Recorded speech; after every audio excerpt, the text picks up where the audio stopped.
For quite some years now, people have made pilgrimage to the Lassallean places in France, and we know that that's a very, very stimulating kind of experience. We know also that many Lassallians will never come to France and see these places, but they're important for us not just in terms of tourist places.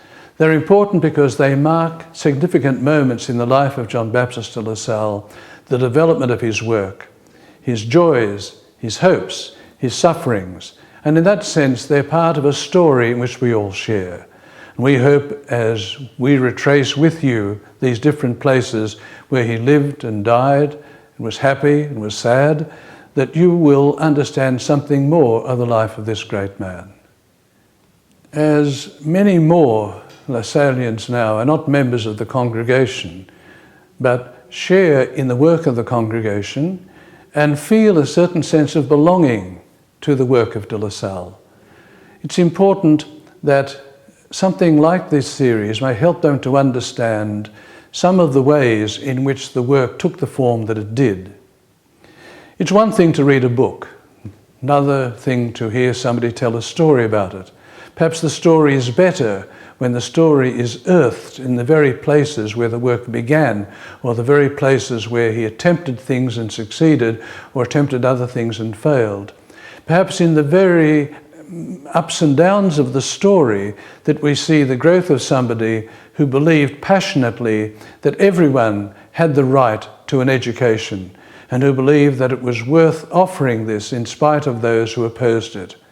And this in some ways is the story not of this one man, but also those first brothers whom he inspired, and of all those generations of brothers which have led to the Lassallean works which we now proudly carry out in many, many different parts of the world. How interesting that many of you who will come on pilgrimage or will see this will come from countries that de La Salle never knew about, will speak languages that he never knew, but will understand perhaps something deeper about how the message that he passed on to us transcends time and languages and cultures and remains something centered very, very strongly on what it is to be offering a human and Christian education to young people. Perhaps one of the effects of watching these scenes may be to inspire you to read more about de La Salle's life. There are many levels of biography. There are very, very simple biographies written for 10, 11 and 12-year-olds. There are programs that are offered now throughout our schools. There are also very learned and studied examples of what de La Salle did. There exist in various languages now, the main languages of the Institute, all his writings and commentaries on these writings. There are many, many thousands of articles written about various aspects of the Lassallean mission of human and Christian education.